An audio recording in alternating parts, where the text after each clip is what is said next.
Hey everybody, welcome to Members Only, a show centered around CMAC members and the projects they produce. My name is Johnny Pacina, and I'll be your host for today.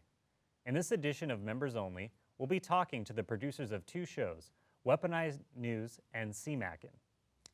Today, we have Sam Chaney, the producer of Weaponized News, an alternative news series, and Gary Johnson and Paul Starcevich, the producers of CMAC'n Live from Fresno. Our first guest is Sam Chaney, as I mentioned.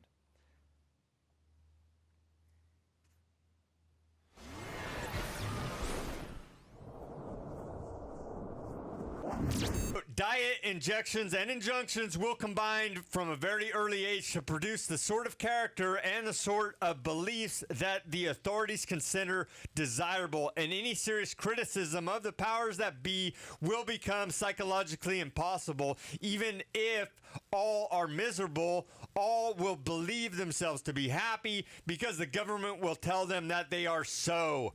There you go, Bertrand Russell. High-level elite, right, Sam? Yeah. Yeah, and so he's just telling you exactly the plan and how they're going to implement. Diet, injection, injunctions. Yeah, so we need to be aware of this. That's what they're doing right now. Yeah. They're doing it. Exactly. We need to get pissed off, okay? Have we not yelled enough, for the last year?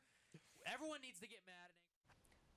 Welcome back, everyone. And as you saw there, Sam, the man behind the show Weaponized News. Sam, welcome to the show. Thank you for joining us today. Appreciate your time. Thank you. This is you've really gone through a lot of evolutions with your show here, and you've been here for quite some time. So tell the audience a little bit about what your show's about, as they got a preview there. Let them know a little bit what it's all about. All right. It's you. It's all right. You can talk to me. All right, well, as most people in the media world know, and everyone should know, 6 corporations control the mainstream media. So we need an alternative voice because they're lying to us. They're controlled, and for many different reasons. Advertising revenue, for instance, controls the narrative in the mainstream news media. So they're not going to tell you alternative views about what's going on.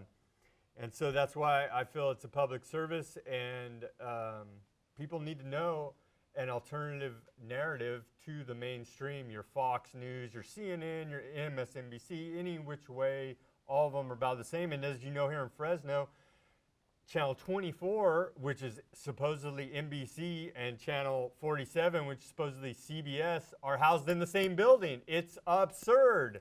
And so it's very insulting to me as an intelligent thinking, critically thinking person. And so that is why I'm out there trying to give alternative news and analysis. Yeah, you're using CMAC as an outlet to. And I'm very grateful for public access television. And what we're doing with Weaponized News is we're broadcasting on 1680 AM radio. Mm-hmm. So we're broadcasting on the radio waves every Saturday night, 6 to 8 p.m., 1680 AM, The Answer. Mm-hmm. And we're videotaping that show to our broadcast, airing it on Access Television here at CMAC. Right. And we're also uploading it to the internet. So we're using as many platforms as possible to get the information out there and the message of peace, love, and liberty. Yeah, and that, just to go back to the beginnings, because you were one of our first members, first handful of members here. And your show originally wasn't like how your highlight video showed there. It wasn't a radio show to begin with, filming in the studio, right? Mm-hmm. Tell the audience a little bit how you became a member and ended up using the studio as an outlet to record your show. Well, I've been waiting for public access television to get the word out there about peace, love, and liberty. That's our message for a long time. And then I started filming here in the CMAC studio. And I felt like access television wasn't enough reach, so I got a partner, Stuart Webb. He's my broadcasting partner, and we took the next step to go on to AM radio. Mm-hmm. And then we figured the next natural step was to go on the internet, get a website, and just try to push the message out there on as many platforms as possible. And I want to say the show has actually been on air for almost as long as CMAC's been in existence, right? As soon as you guys opened, I was like, let's get a show on the air. Yeah, that's great. So you were able to just come in here and use that. So, so bring it more to the production standpoint. What are some challenges you face, whether it's from going through, the actual production, producing, looking for a guest, maybe something that would make others aware if they want to start a show, maybe like yours or another show. What are some challenges you face so that you can, so that maybe we can kind of curb some of those when people encounter them? Like setting guests. Yeah, sometimes that's a I would say challenge, don't right? be afraid to ask people to be a guest on your show, because I've asked like a lot of in my world bigger alternative news people, authors, people with other shows, and you would think, oh, I just have some little show on Access Television. They'll never come on my show. You email them and give it a try, and a lot of times they respond back and say yes. It's You kind know of what I trial mean? and error, right? So yeah, but don't be afraid to try to get guests on your show. That's good. Yeah. And try, I would say honestly, because this is a big production right here, we got a bunch of people. I realize it's a class, but I would say try to do your productions with as little volunteer help as possible. Honestly, because I mean, you got to provide the craft service. You got to do all this type of different stuff. And if you want to produce a lot of content, it's just not really possible, honestly. And I would like to thank Paul over there, because and Paul and Paul's Gary actually we'll be meeting him are my soon. biggest volunteers when I was filming here in the studio. And I'd like to give them an extra special thanks for all the episodes that they helped do here. But like now, I just check out a camera and I do it myself. So I would say if you want to produce a lot of content, it's really on you as a producer to do it. Don't rely on volunteers, because you just can't afford it, honestly. Right. And you're going to spend all your time trading off volunteer hours, because you're like, okay, volunteer on my project, but then you're going to spend a bunch of time volunteering on theirs if you want to be fair about it and actually have a volunteer working relationship. And just nobody has the time in the day to do all that, and you're just not going to be able to produce the amount of content for myself, because I'm doing a weekly show, so I have to work a lot on that myself, and I don't want to commit other people to volunteer, and then I'll feel committed to volunteer on that show, and then I'm never going to get my work produced. Right, exactly.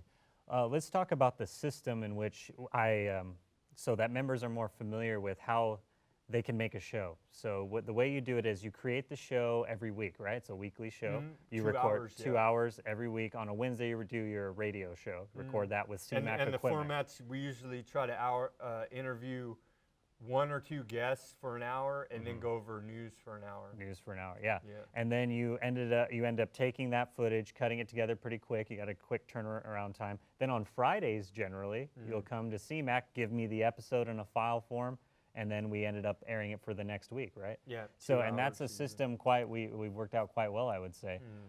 So talk about your implementation too of YouTube, because when you make a show here at CMAC, as you know already, or maybe some people out there may not know, and some of our crew here, hopefully when they want to start making a show, that you can actually upload it to YouTube. You can produce here first, we'll broadcast it once on CMAC networks, and then we go on YouTube, right? So talk about the process of putting it on YouTube and how the response has been there as well. On YouTube, you just got to constantly push content. I also do screencast videos. So if I don't have time to upload a full show, or I'm have a gap in between for the week, then I'll do like just a screencast of a news report, little 5-minute one. It's small data, so you can upload it quick. You could get it done in like 10 minutes, just to keep content fresh on your YouTube, because that's what's going to drive subscribers and viewership. Most definitely. And now actually on YouTube, I have over 500 videos on there, and I'm getting offers to be part of all these different YouTube things. But I haven't monetized my YouTube channel, and I probably won't, because I'm going a different direction. But that is an opportunity for people to, if they can build enough viewership, to actually make some money out of the deal through YouTube. And ultimately, you know, CMAC kind of helped you get to that point, Oh, for right? sure. Yeah. Couldn't produce it without CMAC. Without CMAC, yeah. So speaking to, I guess, the future of your show, what is next? Do you find to maybe change the format eventually? You're pretty comfortable where you're at now. Do you think you might venture out? I know you still kind of use the studio every once in a while still, though, right? For special editions of the show, but my next step, if I could afford it, is to go live. Go live, yeah. To go live Which- and actually take call-ins. Yeah, and we have the capabilities to do that here at CMAC. Do we? We have, yeah, we Okay. have, yeah. Okay, this is news to you, awesome. But yeah, just to let everyone know too, we can actually take.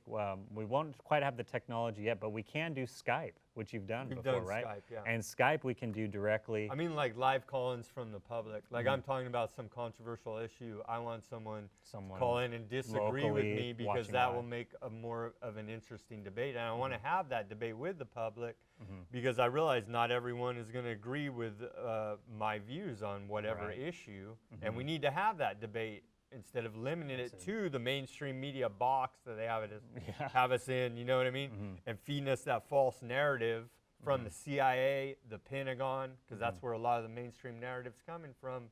Sorry to say it. The most recent show that comes to mind that you did in-house here in studio was the one where you guys did kind of, was it a spoof of Between Two Ferns with Zach Galifianakis? That was actually for a political action committee that I'm part of. Sovereign California.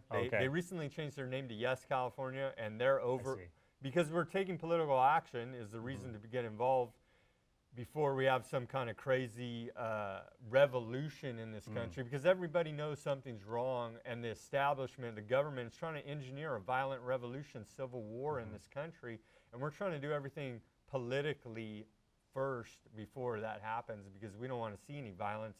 One of our main points is the non-aggression principle. I see. Yeah, and that was one of the things I was going to just wrap it up here. We got about a minute left. But I want to mention, though, like that's kind of what we take pride in at CMAC, too, is that there are stories in Fresno. And as you mentioned, the big news stations in town, they may not be able to cover everything, right? They're propaganda. I mean, they're lying to us straight up. Well, and not with that aside too, though, they can't simply cover everything that's happening in town at all. They won't. And They're they may liars. not, right? But you fill in those gaps. Individuals like you who do news programs and fill people in on what's going on in city council, maybe some special thing that was passed where and people aren't aware, and you bring that to surface, for example. So Sam, I wanted to thank you for being here today, taking the time out of your day. Appreciate you coming in early and giving me your new episodes for next week as well. So thanks again for joining us, and we will see you. All right, real quick, we were lied to about 9/11. We were lied to about 9/11. All right, it's a little plug at the end there. All right, well, thank you, everyone. We'll be right back after this message.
Welcome back.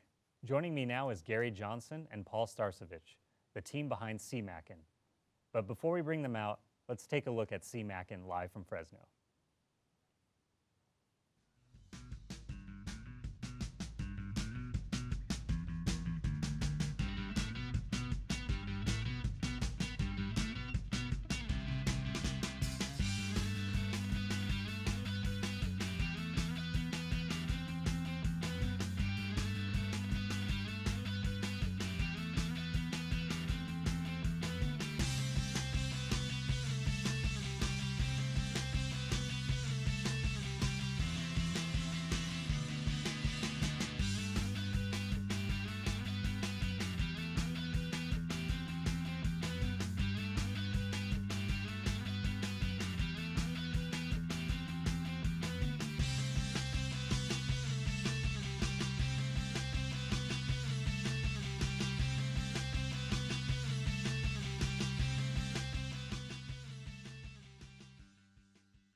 Welcome back. Well, as I mentioned, we have Gary and Paul here. Guys, thank you for taking the time out of your evening to come here tonight and agree to be a part of this show. Thank you. So let's talk about CMAC. And as our audience just saw, there was a lot of, you know, it's interesting because when you see programming like that, you don't really think about the behind the scenes aspect of it too, right? Especially when you're at home watching a show like that. So let's talk about a little bit about the show to begin with, though. Is it predominantly a music show? Gary? It didn't start out as a music show, but transformed into one because it's the easiest talent to get. And we want to be consistent, so every 2 weeks we do a show. And so most bands and musicians love to get it, and we give them a copy of their shows so they can use that on YouTube or wherever for advertising. Sounds like it's a win-win situation. Huh? Well, we've also had a poet, Yeah. and we've had Right. We had Marlene on we had the show. Marlene too. do Yeah. a comedy Comedy, for us. so yeah. You know, Stand-up. any type of Talent. is welcome. It's kind of just turned into the music for now. We've been in If the music we, season, yeah, which is and fine, if other right? Yeah. people come forward, because Yeah. we're always pitching for talent. Yeah, it was kind of like you mentioned. It was sort of again like Sam's show. It kind of evolved into something new and something different. You guys kind of had your own look for it, your own style. It kind of developed over time, right? So, what advice would you have for beginners who want to do shows similar to CMAC'n for new members? Well, one of the best things for new members, because of the issues of learning the studio, is to volunteer on our show. Volunteer, yes. You get a chance to work as a cameraman or an audio, TD, learn directing. And produce. And you get just the confidence by doing the jobs a few times to feel really proficient at them. Right. That And and- it'll help you with your own show. And to do a show, you need a crew. And everybody's volunteer here at CMAC. And so the best way to get a crew is meet people. And we've had a number of shows come out of CMAC'n. And so people get the confidence to go and do their own show. And as Paul said, I'd like to emphasize, everybody has an opportunity to do everything. So if you want to produce, we'll let you produce. If you want to direct, and we'll work with you to get the skills to do a good show. Yeah, and CMAC'n, as we've kind of sort of described it as a staff and to new members, is that it felt like for a while that it was like a Studio 3 class. I guess in this case it could be considered Studio 4 now, because this is Studio 3, this exercise here. But so, you know, talk about a little bit about how new members have been adapting, or at least getting exposure to it. Are people learning? Are people having a good time as they're doing the show, would you say? You know, our number one, if we have a rule, if you're not having fun, we're doing something wrong. And so we really emphasize working with talent to get a good show for them, and work with all of our crews so that they're having an opportunity to do whatever they can and enjoy themselves. That's great. And and then recently we got it seems like we kind of have or CMAC'n has a partnership too with, we recently connected with the Starving Artist Bistro in town. It opened the doors to these new things, right, where you can meet people, and now it seems like they're kind of, for example, we went on mobile production vehicle shoot at that location here in town. So how did that experience go? How did the members respond to that? How did you feel working on Well, I set? think what was interesting is we met him through another venue, and he's had over 600 talent through his wow. facility. Wow. So he has contacts, and it's been a really good relationship, but it hasn't been limited to him. I see. But he's been because one of the biggest problems we've had is in Fresno, if someone offers you money, you cancel. Right. And so he's been really good. If someone has something else, he'll find a backup band or great. talent. And that, just by doing the show, naturally that happened, right? I mean, you have an artist that comes and says, hey, I know this person, and then I know this person, they might be interested in the show, and then these doors open up, and it allows you to get to that Well, point. I think The owner also knows the musicians. He knows their music. And he comes down here with the musician. He works with them. He works with supportive, us. huh? He's virtually like a manager, talent yeah. agent for Yeah. that. And I think the artists are comfortable because they're just not walking in completely cold and not knowing anybody. Right. And I think we get a really good product. Well, and as for talent, you walk in, we do 2 shows, actually 3 in a sense. We do a live show, which is unique. So I think we're the only live production Yeah. by members Yes. coming out of CMAC. So every 2 weeks we do a live show. Then we record the live show, and then we record a second show. So in a sense, we're producing an hour and a half worth of content. So I think the last time we checked, we've done over 60 or 70 shows and over 30 hours of content. Oh, wow. Yeah, it's been kind of like you kind of mentioned earlier, Paul. It's all kind of like turning into a blur. Like you've done so many episodes now, right? It's just, it's amazing. And it's so much content. And everyone's so excited too because of like family or relatives or people that know of the band. They'll tune in too. And that in turn gives exposure to CMAC as well. They tune in on television. So yeah, let me talk about that too. So the live aspect of it, do you remember the first time you guys went live? Oh, yeah. How did that go? You know, I think it's been a real learning experience just for us as a crew and for CMAC as a production facility. So, you know, timing. Timing, yeah. Because when it goes black, it's black. Yeah. You don't have anything on the air. So we had to coordinate the time so we could switch in live, switch out live. And so it's been a learning experience both for us and the production people here. Because as some of our members may not know already, when you're live, it's going to cut off. You know, 7 to 7:28, we do that every other Monday, Yep. right? And if you're not within that time frame, which we're trying to emphasize here with this show too, is actually a 28-minute program as well. So it's good to stick to a time, right? Even though sometimes even if you aren't live, it's good to kind of keep it packed together so things start flowing together, right? Well, it teaches crew it's important to be efficient.